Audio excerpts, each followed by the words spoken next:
కంచుకోటలో BJP మనుగడ సాధిస్తుంది. గత అసెంబ్లీ ఎన్నికల్లో అక్కడ చతికిలపడిన కమలం పార్టీ పార్లమెంట్ ఎన్నికల్లో సత్తా చాటగలదే. గట్టి క్యాడర్ లేకపోయినా ఎంపీ టికెట్ కోసం ఇద్దరి మధ్య గట్టి ఫైట్ నడుస్తుంది. దక్షిణ తెలంగాణపై ఫోకస్ పెట్టిన కమలం పార్టీ అక్కడ ఉనికిని చాటుకోగలదా?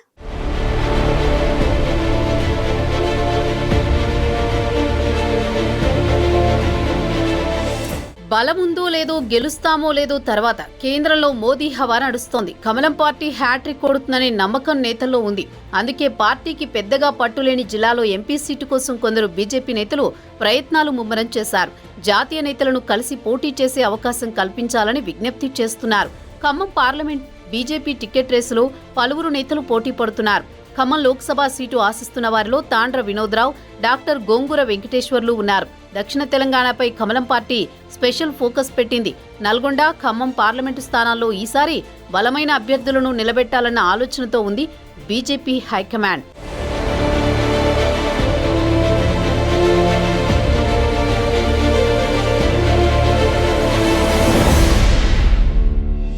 తాండ్ర వినోద్రావు ఖమ్మం జిల్లాలో ఇప్పుడీ పేరు అందరి నోళ్లలో నానుతోంది.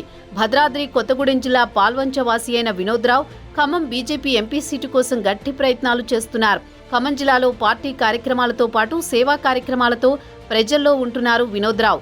ఇక డాక్టర్ గోంగూర వెంకటేశ్వర్లు ఖమ్మం జిల్లా వైద్య సేవలతో మంచి పేరు సంపాదించుకున్నారు.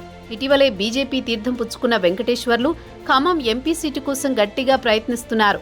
ఇద్దరు నేతలు అవకాశమిస్తే సత్తా చాటగలమన్న పట్టుదలతో టికెట్ ప్రయత్నాలు చేస్తున్నారు.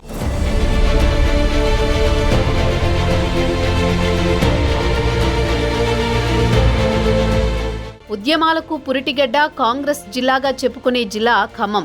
2018 అసెంబ్లీ ఎన్నికల్లో పెద్దగా ప్రభావం చూపలేకపోయిన బీజేపీ పోయిన పార్లమెంట్ ఎన్నికల్లో రాష్ట్రంలో 4 స్థానాలు గెలిచింది.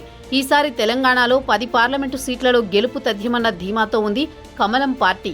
కేంద్రంలో మూడోసారి బీజేపీ అధికారంలోకి రావడం తథ్యమని, మోదీ మంత్రం తెలంగాణలో కూడా బలంగా పనిచేస్తుందన్న ఆశాభావంతో ఉన్నారు ఇక్కడి నేతలు. ఒకప్పుడు ఖమ్మం జిల్లాలో బీజేపీ జెండానే కనబడేది కాదు.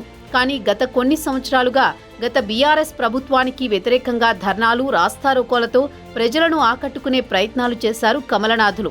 ఒకప్పటి కంటే జిల్లాలో బీజేపీ పరిస్థితి కొంత మెరుగుపడిందని అంతా భావిస్తున్నారు. అందుకే ఎంపీ అభ్యర్థిగా పోటీకి దిగితే సత్తా చాటగలమన్న నమ్మకంతో టికెట్ కోసం పోటీ పడుతున్నారు.